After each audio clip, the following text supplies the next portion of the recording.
Hello, ladies. So, about 12 to 22% of adult women struggle with adult onset acne.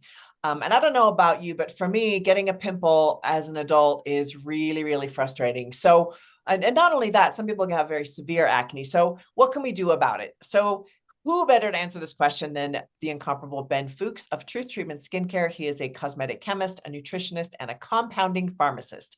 Thank you so much for joining me, Ben. Thank you. Great to see you again, Suzanne. So yes, acne is Acne. extremely frustrating.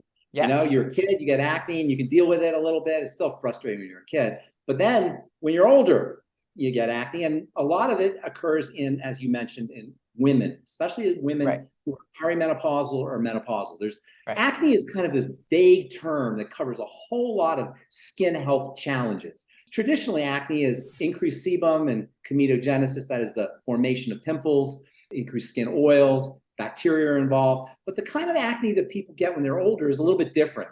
The breakouts tend to be more isolated and they're smaller, and it's not like you have massive breakouts for Right. most people all over their face. They're just individual. Crops.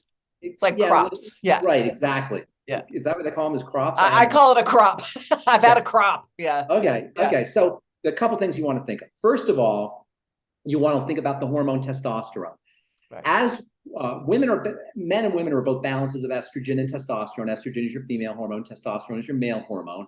Insulin and sugar will exacerbate testosterone's effects. Oh, wow. So keeping your sugar under control becomes very, very important. Sugar is really a problem when it comes to the skin. And because we're transparent to the amount of sugar we eat, because sugar's in everything and Right. sugar's part of our culture, and we can become addicted to sugar, we don't really pay too much attention to the relationship between sugar and the skin. But in terms of testosterone, it has a real big impact because testosterone or insulin and sugar enhance testosterone's effects. So keeping your sugar down and using nutrients that support sugar metabolism, like chromium and vanadium, can have a really beneficial effect. There's also two very important minerals that not only have a beneficial effect on testosterone, but also have a beneficial effect on sugar. And one is selenium and another is zinc. So making sure you're using selenium and zinc. In fact, selenium and zinc are traditionally anti-acne minerals, and I used selenium and zinc in my blemish repair complex. Zinc itself is an amazing, amazing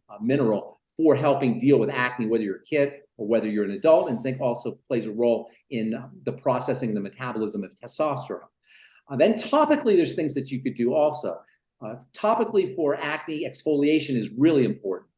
One of the things that happens when you have acne is dead skin cells can clog up pores. Dead skin cells clogging up pores or not being exfoliated will exacerbate comedogenesis or the formation of pimples. So keeping the skin, dead skin cells off of the skin as much as possible by exfoliation. There's lots of great exfoliation strategies. I'm a big fan of alpha hydroxy acids, and you can really do some dramatic things for all acne, including adult acne, by using alpha hydroxy acids topically. Alpha hydroxy acids also have antibacterial effects. There's another molecule that's similar to alpha hydroxy acids called beta hydroxy acid, and that's really the topical treatment of choice for teenager or kid acne, and it can also have beneficial effects for adult acne, and that's called salicylic acid.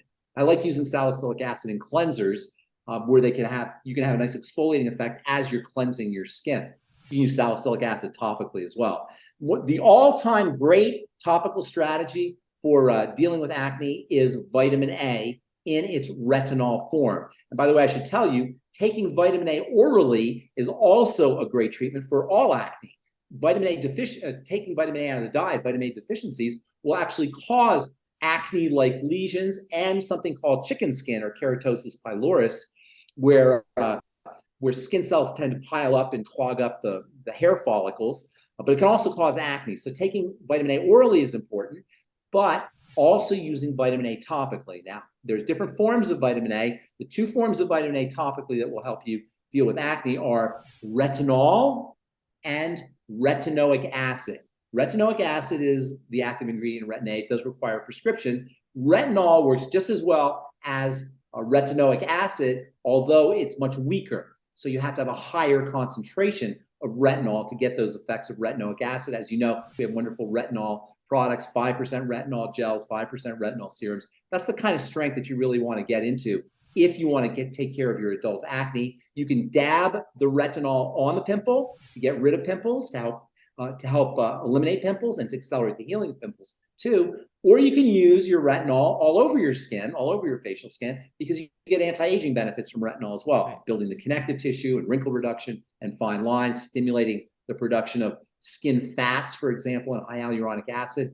Are also benefits of using topical retinol. So you can dab your retinol on the zit, on the pimple, or you can use retinoic acid all over your face and get the benefits for the pimples as well as anti-aging benefits. Were you going to ask me something? Yeah. What about like sensitivity? So a lot of times people get acne, their skin becomes very sensitive. They put retinol, their skin blows up. Like what about that? Maybe we can touch on that. Absolutely.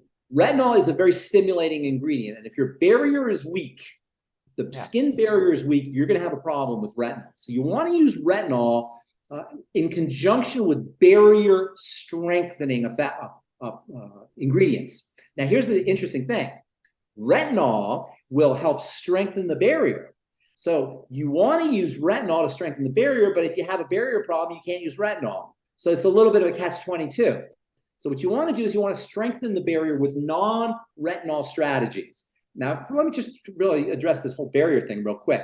The skin is basically 3 layers. You got the bottom layer, which is called the dermis. That's where all the connective tissue is, the collagen and the stuff that gives your skin the nice beefy quality that you have when you're young, or the thinning quality that you have when you're older is deterioration of that connective tissue in the dermis. Then you have what's called the epithelia, and the epithelia is the covering. We call that the epidermis. So you have your epidermis, and that's the covering of the skin. And then you have the beefy part that gives the skin its thickness underneath. That's the dermis. On the very, very, very, very tippy top of the epidermis, you have what's called the barrier. The barrier is also known as the stratum corneum. That barrier plays a major role in how sensitive your skin will be underneath. A strong barrier is required to prevent the nerves from being stimulated underneath to cause irritation and to cause the problems that are associated with stimulating ingredients like retinol or alpha hydroxy acids. If your barrier is weak, not only will your skin be more sensitive, but if your barrier is weak, you'll also have a tendency to hyperpigment. So strengthening the barrier becomes very, very important if you want to keep your skin from hyperpigmenting, if you want to keep your skin from being sensitive, and if you want to use some of these stimulating ingredients like alpha hydroxy acids and retinol. So how do you build a barrier? Well, internally, essential fatty acids and niacin, vitamin B3, are your 2 most important ingredients for building and strengthening the barrier. Also, an ingredient called phospholipids is important for building the barrier, taking them internally. Phospholipids are found in eggs and in grains and in dairy and also in organ meats. So make sure you're ingesting phospholipids, essential fatty acids, and getting your vitamin B3 or niacin, very important for strengthening the barrier. Topically, you can strengthen the barrier using topical niacin, using topical phospholipids, and then also the stimulating ingredients. That's where the catch-22 comes in, because you don't want to use the stimulating ingredients until you have a little bit of strength in the barrier. But once you have some strength in the barrier, then the retinol and your retinol and alpha hydroxy acids will have a barrier improving effect. But you gotta have a little strength in the barrier. If you try to use your retinol and you overdo it, or even if your barrier is weak and you don't overdo it, you just use a little bit of retinol, you will get into that problem with redness and irritation. So you want to build the barrier up internally and topically slowly. Once the barrier is strong, then you can really go to town with your peels and your alpha hydroxy acids and your retinol. So you got to really strengthen the barrier if you want to get the benefits of that retinol for acne. Salicylic acid, retinol, vitamin C, very, very underappreciated for acne patients. Topical vitamin C has a reputation for anti-aging the skin, for building collagen, as an antioxidant. What people don't realize, topical vitamin C has wonderful anti-inflammatory effects for helping deal with the comedogenesis, or the formation of pimples inside a follicle. I like fat-soluble vitamin C. Sometimes people will say, oh, I don't want to use fat-soluble vitamin C because I have acne or I have oily skin. Use very small amounts of fat-soluble vitamin C. Water-soluble vitamin C, ascorbic acid, will get you some benefits. But if you really want to get down into the follicle where the acne begins, you got to have that fat-soluble vitamin C. And we have, as you know, I use fat-soluble vitamin C in a lot of my skin health products. Our omega-6 healing cream in particular has wonderful anti-redness and anti-inflammatory benefits that can that's got a lot of oils to it. Is that too strong or oily for No, small amounts. Small If amounts of the always omega-6. small amounts, yep. Right. That's the thing about skincare. We have this kind of conditioned belief that you got to Yeah. feel your product on your skin when Right. you put it on. Not with medicinal skincare. My truth treatments, remember, I'm a pharmacist and I'm thinking medicine. With medicinal skincare, it's not about feeling something on the surface of your skin. It's about getting the nutrients into the skin so the skin can become moist on its own, or the skin can fight acne on its own. You don't want to think about, with true skin health products anyway, you don't want to think about smearing a bunch of product on your skin. You want to think about dosing your skin, giving your skin a dose of medicine, nutritional medicine that is, in terms of vitamin C and plant-derived minerals and retinol. So you don't want to necessarily feel a bunch of product on your skin. And if you use too much omega-6 healing cream, for example, or Truth Transdermal C Serum, you'll feel it on the skin. And some people don't like the way that feels. Some people do, but some people don't. So I recommend using very, very small amounts of my True Skin Health products and blending them with or biomimetic mineral mist, which not only helps provide minerals, but also improves the comfortability of the product that you're applying on your skin, which is always going to be fat soluble if you're using my vitamin C's. Right. Awesome. Well, this has been super helpful, Ben. Thank you so much. I love your holistic approach. I always think that's what I enjoy the most is it's not just, hey, put this on and then your skin will peel, you know, like you really look at the whole person, which I think is so needed today, where we're so like 100%. conditioned into, you know, take this pill kind of idea. So I really appreciate this. And I appreciate you teaching all of us about acne today. Sure. All right. Thank you so much for joining me. And ladies, thank you so much for joining me as well.